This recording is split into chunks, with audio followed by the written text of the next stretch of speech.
Sebuah karya terbaik dari Eza Mintarja, kelanjutan dari kisah Pelangi di Langit Singasari yang telah kami tayangkan sebelumnya.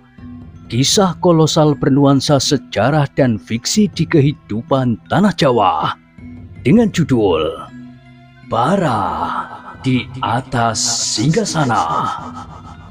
Pada kesempatan yang sangat baik ini, kita masuk pada bagian yang pertama dengan episode Putra Mahkota. Sahabat Permata TV yang tercinta, saat ini kita sampai pada seri yang ke-88. Selamat menikmati.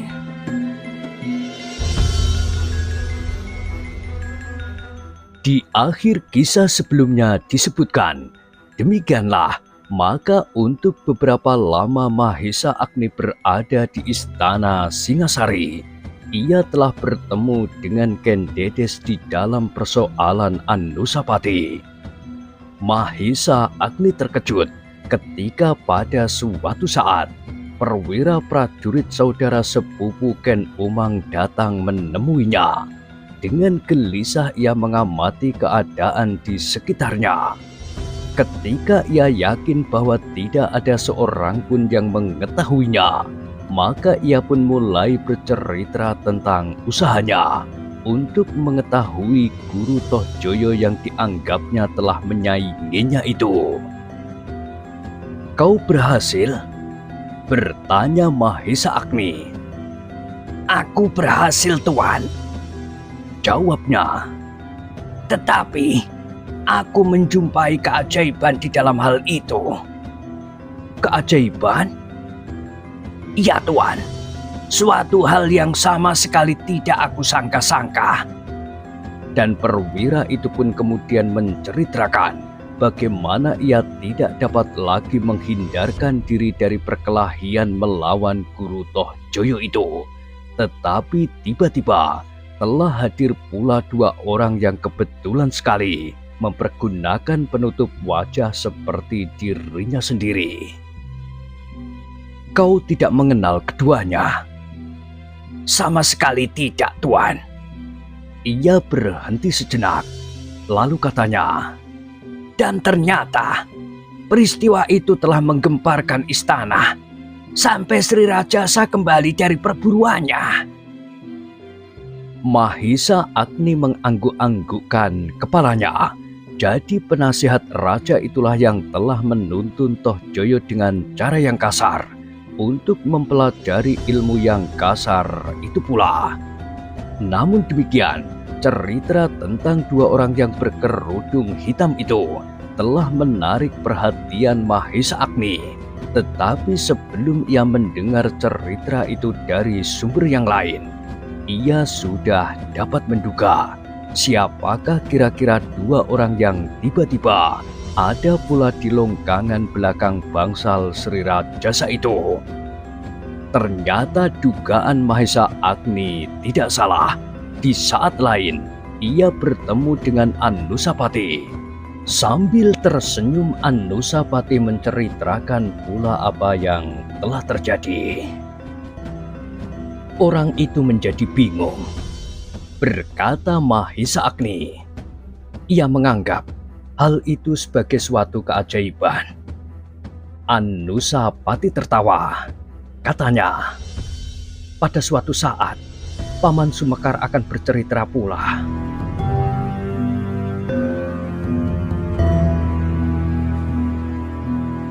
Demikianlah ketika Mahesa Agni sempat berjalan-jalan di taman, ia menjumpai Sumekar di antara para juru taman. Namun Sumekar sempat juga menemukan waktu untuk bercerita. Tetapi karena ia yakin bahwa Anusapati sudah mengatakan tentang semuanya, maka yang dikatakannya justru pertemuannya dengan Witantra. Mahesa Agni menarik nafas dalam-dalam. Jadi Witantra akan ikut pula bermain-main. "Iya, ia akan membuat Sri Rajasa menjadi semakin bingung. Sumbekar berhenti sejenak. Lalu katanya, Tetapi bukan itulah tujuannya. Ia ingin membebaskan setiap orang di dalam istana ini dari kecurigaan. Karena sampai saat ini, meskipun seakan-akan tidak ada masalah lagi tentang 3 orang berkerudung itu, namun sebenarnya penyelidikan masih terus dilakukan. Kadang-kadang, seseorang dipanggil langsung oleh Tuanku Tohjoyo. Apabila mungkin, ia masih dapat mengenalinya. Mahisa Agni mengangguk-anggukkan kepalanya. Katanya, aku percaya bahwa Witantra akan dapat melakukannya. Saat ini aku tidak dapat mengatakan siapakah yang lebih unggul dari keduanya setelah Witantra mengasingkan dirinya untuk waktu yang lama.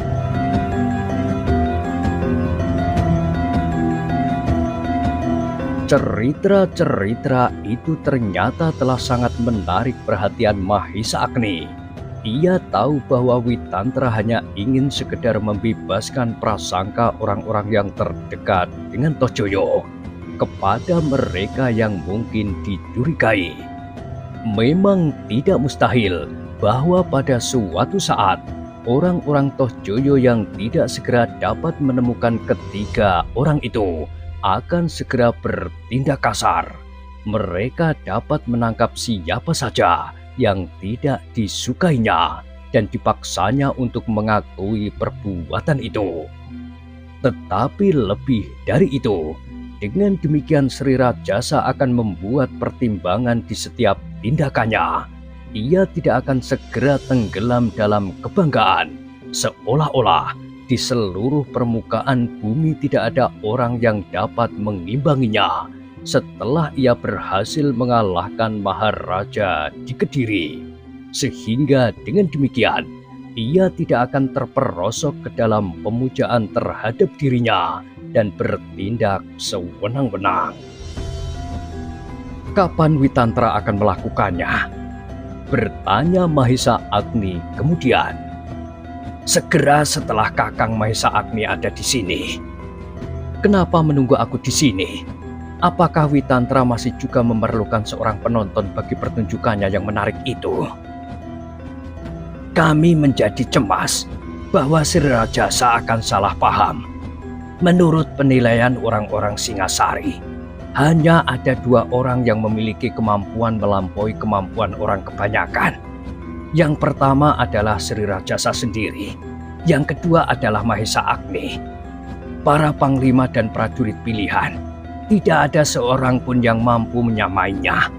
Dengan demikian, apabila Witantra melakukannya, selagi Kakang Mahisa Agni tidak ada di istana, maka mungkin akan timbul dugaan, setidak-tidaknya bagi kebanyakan orang, bahwa Kakang Mahisa Agni lah yang telah melakukannya. Apakah akan sampai begitu jauh? Mudah-mudahan tidak. Tetapi tidak akan ada orang yang berani berbuat demikian selain Kakang Mahisa Agni. Mahisa Agni tersenyum.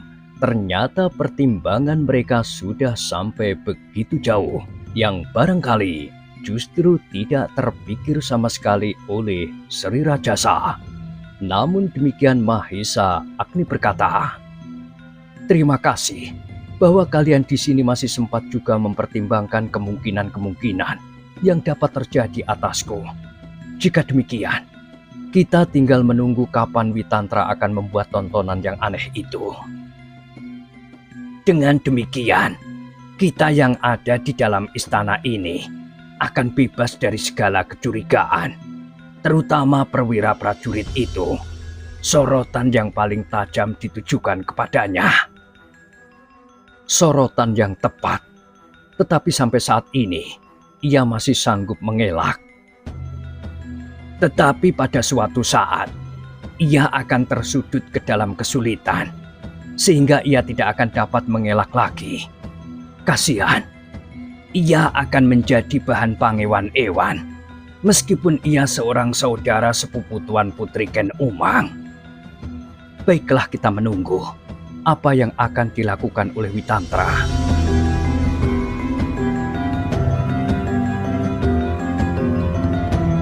Demikianlah, selama di Singasari, Mahesa Agni mendapat kesempatan untuk menyaksikan suatu peristiwa yang cukup menarik.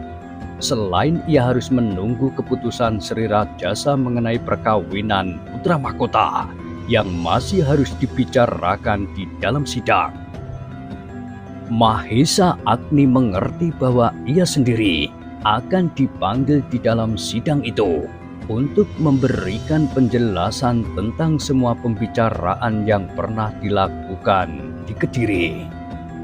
Meskipun demikian, meskipun Mahesa Agni percaya kelebihan yang ada di dalam diri Witantra, ia masih juga berdebar-debar menunggu kehadirannya di dalam istana, karena ia sadar bahwa Sri Rajasa adalah seorang yang ajaib sejak ia masih berkeliaran di padang karautan. Tiba-tiba saja Mahesa Agni teringat kepada sebuah pusaka kecil yang diterimanya dari gurunya. Sebuah trisula yang kini telah disimpannya baik-baik. Trisula yang mempunyai pengaruh langsung kepada Sri Rajasa di dalam sikap jasmaniah. Tetapi Sri Rajasa akan segera mengenal benda itu. Desisnya.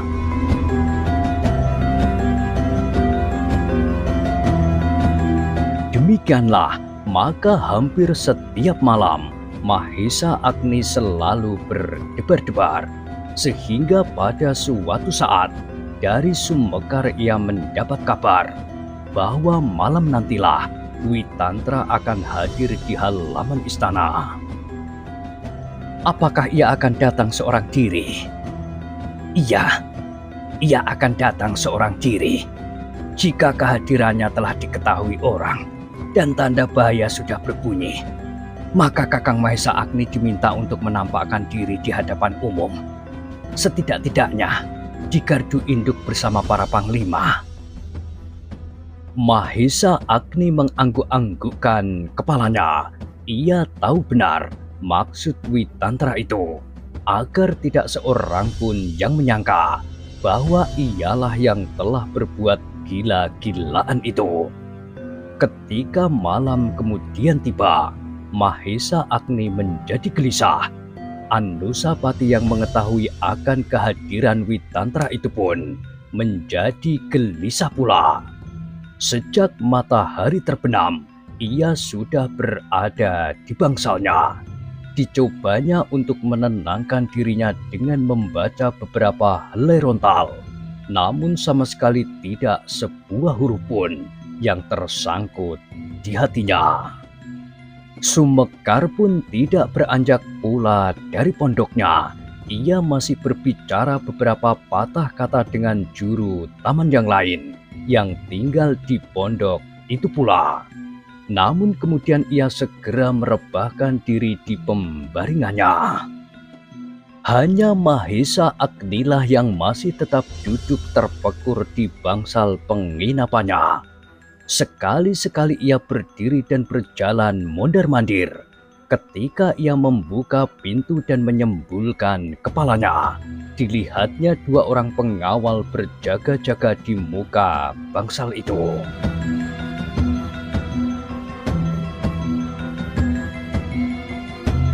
Menjelang tengah malam, Mahesa Agni pun telah merebahkan dirinya di pembaringan sambil bertanya kepada diri sendiri. Apakah Witantra menggagalkan niatnya malam ini? Dalam pada itu, Witantra pun telah siap dengan rencananya. Ia sadar bahwa permainannya adalah permainan yang berbahaya. Tetapi dengan demikian ia akan menyelamatkan orang-orang yang mungkin dicurigai di dalam halaman istana. Seperti yang pernah dikatakan oleh Sumekar, maka ia pun mengenakan pakaian yang serupa, berkerudung hitam dan hampir menutup seluruh tubuhnya. Sebagai bekas panglima pengawal istana, maka Witantra telah mengenal segala sudut istana dengan baik. Meskipun kini istana Singasari telah berubah, tetapi pokok-pokok bentuknya masih diingatnya. Ditambah dengan petunjuk Sumekar, maka seolah-olah Witantra setiap hari masih saja berada di halaman yang luas itu. Ketika ayam jantan berkokok di tengah malam, maka Witantra pun mulai merayap mendekati istana. Dari Sumekar ia tahu di mana para penjaga bertugas mengawasi dinding istana itu. Seperti yang dikehendaki oleh Sri Rajasa, maka para penjaga memang memberi kesempatan kepada orang yang dianggapnya masih akan masuk kembali ke dalam istana Singasari. Ketika Witantra berdiri di seberang jalan yang mengelilingi dinding halaman istana itu, hatinya memang menjadi berdebar-debar. Tetapi kemudian ia membulatkan tekadnya dengan kepercayaan bahwa ia pasti masih akan mampu menghindarkan dirinya dari tangan Sri Rajasa. Ia menganggap bahwa tidak akan ada orang lain yang dapat mengimbangi ilmunya dalam kecepatan lari. Satu-satunya yang mungkin adalah Sri Rajasa. Dan Sri Rajasa baginya kini bukan lagi manusia ajaib yang tidak terkalahkan. Meskipun ia sadar bahwa Sri Rajasa adalah seseorang yang melampaui manusia kebanyakan.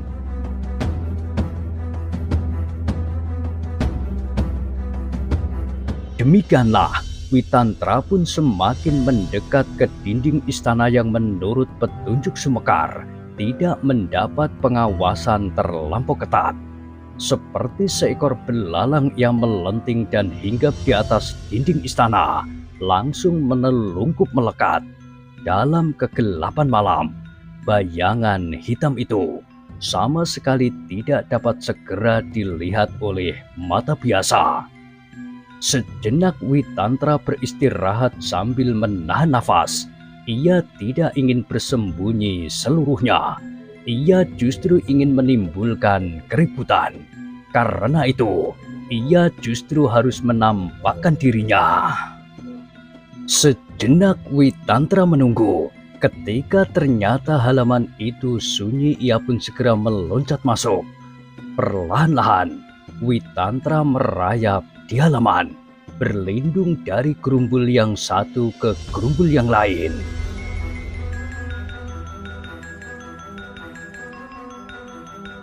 Ia pertama-tama ingin menampakkan dirinya di dekat gardu sebelah bangsal Sri Rajasa. Kemudian apabila para prajurit yang meronda membunyikan tanda bahaya, ia akan berlari di sepanjang dinding penyekat antara halaman istana yang lama dan halaman bagian istana yang baru, tempat kediaman Ken Umang. Dinding penyekat itu akan langsung sampai ke dinding yang mengelilingi istana itu. Memang tidak mudah untuk berlari cepat di atas dinding yang tidak terlampau tebal itu, tetapi sudah tentu bahwa Witantra akan dapat melakukannya. Dengan menahan nafasnya, Witantra melalui beberapa gardu peronda tanpa diketahui oleh para prajurit yang ada di dalamnya. Apalagi mereka sama sekali tidak menyangka bahwa ada bayangan hitam yang merayap-rayap di balik batang-batang bunga yang cukup rimbun.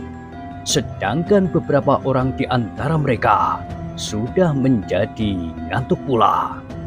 Sejenak kemudian Witantra pun telah sampai di halaman bangsal Sri Rajasa. Dicobanya untuk mengenal kembali daerah itu. Beberapa bagian masih juga belum berubah. Lamat-lamat telinga Witantra yang tajam itu mendengar suara gemerisik langkah kaki di belakang bangsal. Kadang-kadang ia mendengar loncatan-loncatan yang cepat. Karena itu, maka segera ia menduga bahwa seperti yang dikatakan oleh Sumekar, Toh Joyo pasti sedang mengadakan latihan di belakang bangsal Sri Rajasa. Tetapi kali ini bangsal itu tidak sedang kosong. Sri Rajasa ada di dalamnya.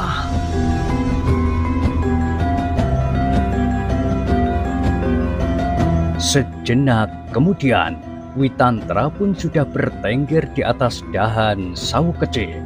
Dari dahan itu ia dapat melihat apa yang sedang dilakukan oleh Toh Joyo di belakang bangsal itu. Witantra yang berada di dahan sawu kecil itu menarik nafas dalam-dalam. Seperti yang dikatakan oleh Sumekar, Toh Joyo memang jatuh ke tangan seorang guru yang aneh. Seolah-olah guru itu tidak menghiraukan kemampuan jasmaniah muridnya sama sekali. Ia harus berlatih melakukan gerakan-gerakan yang terlampau berat baginya, apalagi terlampau kasar. Sri Rajasa memang orang yang aneh, berkata Witantra di dalam hatinya. Ia mampu berkelahi melawan Maharaja di Kediri, bahkan mengalahkannya. Tetapi ia tidak mengerti bagaimana ia mendidik anaknya sendiri dalam olah kanuragan. Ternyata anaknya yang terkasih itu sudah diserahkan kepada seorang guru yang sama sekali tidak terpuji. Witantra pun kemudian melihat bagaimana Toh Joyo harus jatuh bangun melayani kehendak gurunya. Keringatnya bagaikan terperas dari segenap wajah kulitnya. Mungkin Toh Joyo dapat menjadi seorang yang luar biasa, tetapi umurnya pasti tidak akan panjang. Tulang-tulangnya akan menjadi retak sebelum mengeras. Latihan itu terlampau tergesa-gesa.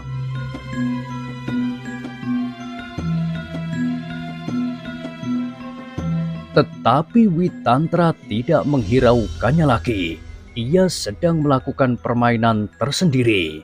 Kini ia tidak ingin menampakkan dirinya pada gardu di sebelah bangsal itu. Tetapi ia ingin bertengger menonton latihan itu. Sehingga guru Toh Joyo pasti akan segera melihatnya. Sebuah keributan kecil akan segera membangunkan Sri Rajasa. Sementara Toh Joyo akan memerintahkan pengawalnya untuk membunyikan tanda bahaya.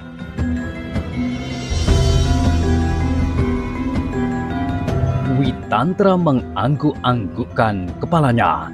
Ia tidak boleh segera keluar dari halaman. Sri Rajasa pasti harus melihat bagaimana ia meloncat keluar dan menghilang di dalam kegelapan. Dengan demikian ia tidak akan lagi mencari-cari orang di dalam halaman ini. Demikianlah, maka Witantra merayap semakin maju. Ia tidak saja berdiri pada sebatang dahan sawu kecil, tetapi ia pun kemudian meloncat ke atas pagar batu di pinggir longgangan belakang itu. Ternyata guru Toh Joyo itu sedang sangat asik mengajar Toh Joyo itu, sehingga kehadiran Witantra yang berpakaian serba hitam itu tidak segera diketahuinya. Tetapi ternyata pelatih itu tidak sebodoh yang disangka oleh Witantra, meskipun ia masih terus melatih Toh Joyo. Namun ternyata sejenak kemudian matanya telah tertarik oleh bayangan hitam yang bergerak-gerak di belakang dedaunan. Gila! Ia berkata di dalam hatinya ketika ia yakin bahwa yang bergerak-gerak itu adalah bayangan seseorang yang berkerudung hitam. Meskipun orang itu berlindung di balik dedaunan, namun jelas baginya bahwa bayangan itu adalah seseorang yang mencoba mengintip latihan yang sedang diselenggarakannya. Orang itu ternyata benar-benar kembali seperti dugaan Sri Rajasa, berkata pelatih itu di dalam hatinya. Tetapi sekarang ia tidak akan dapat pergi. karena Sri Rajasa ada di dalam bangsal ini. Dalam pada itu, pelatih itu masih tetap berpura-pura tidak melihat bahwa bayangan hitam di balik dedaunan itu adalah bayangan seseorang. Namun ia pun ternyata pula tidak dapat tetap mengelabui Witantra ketika ia mencoba membisikkan sesuatu kepada Tohjoyo sambil melemparkan tatapan matanya meskipun hanya sekejap. Maka Witantra pun mengetahui pula bahwa pelatih itu telah melihatnya. Tetapi seperti pelatih itu, Witantra pun tidak beringsut dari tempatnya. Ia juga masih tetap berpura-pura tidak tahu bahwa orang-orang yang ada di longgangan itu telah melihatnya.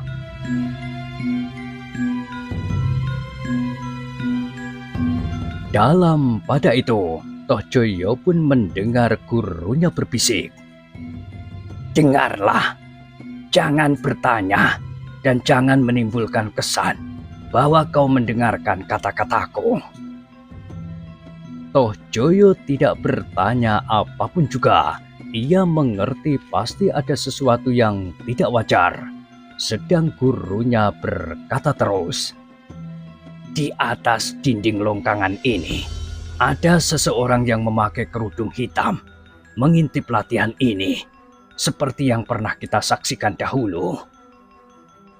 Oh, tetapi Tohjoyo tidak bertanya terus. Tetapi sekarang ia tidak akan dapat lolos. Kalau Sri Rajasa mengetahui, maka orang itu pasti akan tertangkap. Jadi, apakah aku harus memberitahukan kepada ayahanda? Bertanya Tohjoyo perlahan-lahan sekali sambil berlatih terus. Kalau orang itu mengetahui, ia akan melarikan diri sebelum tuanku Sri Rajasa terbangun. Aku kira ayahanda masih belum tidur selama kaki kita masih berderap di longgangan ini. Tuanku akan hamba lemparkan kepada pengawal tuanku. Berpura-puralah tidak segera dapat bangkit, supaya mereka menolong tuanku. Berbisiklah kepada mereka bahwa salah seorang harus membunyikan tanda bahaya, meskipun perintah yang akan diberikannya adalah mengambil air untuk tuanku yang hampir pingsan. Tohjoyo mengerti maksud gurunya. Karena itu, maka ia pun mengangguk sambil menjawab. Baik guru. Sejenak kemudian maka latihan itu pun menjadi semakin sengit. Tohjoyo pun kemudian terlempar beberapa langkah. Hampir saja ia menimpa pengawalnya yang menyaksikan di pinggir arena. Terdengar Tohjoyo merintih perlahan. Karena itu, maka dengan tergesa-gesa, kedua pengawalnya mendekatinya.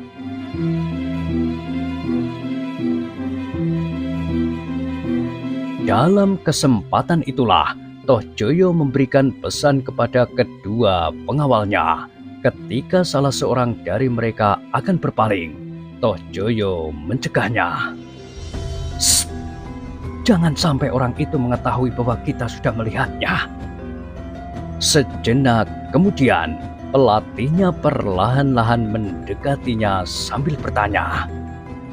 Kenapa tuanku Tohjoyo? Kedua pengawal itu tidak menyahut. Ambillah air, perintah gurunya. Baik, baik tuan.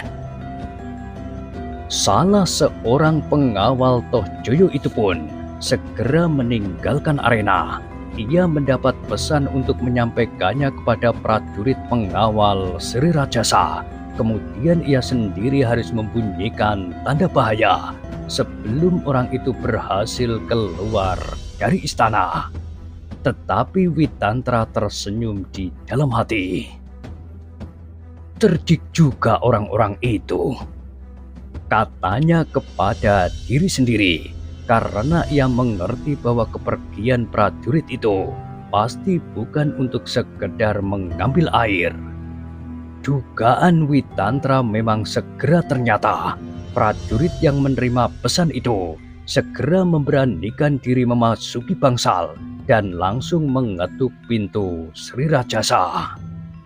Ternyata Sri Rajasa memang belum tidur, meskipun sudah berada di pembaringannya. Hampir saja ia membentak karena prajurit itu sudah mengejutkannya. Namun karena prajurit itu berbisik, maka niatnya pun diurungkannya. "Ampun tuanku," bisik prajurit itu. "Orang berkerudung hitam itu benar-benar kembali. Ia berada di longgangan belakang sekarang ini." Sri Rajasa segera meloncat berdiri. Dibenahinya pakaiannya sejenak. Kemudian dengan tergesa-gesa, ia pun meloncat keluar dari biliknya. Namun pada saat itu, Witantra telah bergerak menjauh, sehingga Guru Tohjoyo itu mengira bahwa Witantra berniat untuk meninggalkan tempat itu. Karena itu, maka ia pun tidak ingin melepaskannya sambil menunggu Sri Rajasa. Dengan kecepatan yang luar biasa, maka ia pun segera meloncat langsung menyerang Witantra yang masih berdiri di atas dinding itu. Ia masih tetap menyangka bahwa Witantra tidak mengetahui bahwa ia sudah melihatnya. Tetapi benar-benar di luar dugaan pelatih Tohjoyo itu, ketika tangannya hampir menyentuh bayangan itu, tiba-tiba bayangan itu menghindar dan bahkan mendorongnya sekali.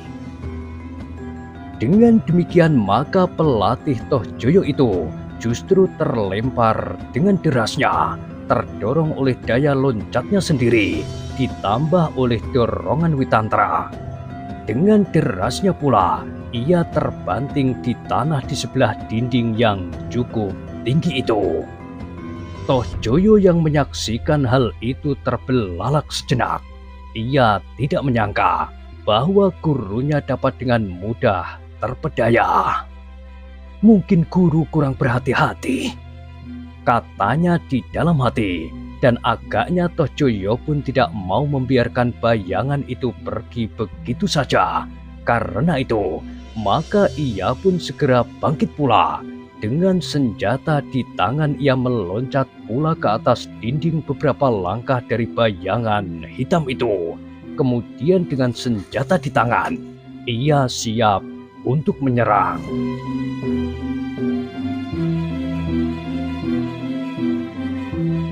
Dalam pada itu, suara kentongan mulai bergema di halaman istana itu. Suara itu merayap dari gardu yang satu ke gardu yang lain, sehingga setiap orang yang ada di dalam halaman itu pun terbangun karenanya. Mahesa Agni yang belum tertidur menarik nafas dalam-dalam. Ia mencoba menekan kecemasannya. Sri Rajasa adalah seorang yang seakan-akan tidak dapat dinilai tingkat kemampuannya, karena ia seolah-olah dilahirkan menjadi seorang manusia yang ajaib. Namun demikian, Witantra yang sekarang pasti bukan Witantra yang dahulu pernah dikalahkannya. Ketika suara tanda bahaya itu sudah bergeletar memenuhi halaman istana, maka Mahesa Agni pun segera membenahi diri, bangkit dari pembaringannya, dan dengan tergesa-gesa pergi ke gardu induk di sisi regol depan halaman istana. Hampir berbareng dengan kedatangannya adalah Anusapati dan Mahesa Wongateleng.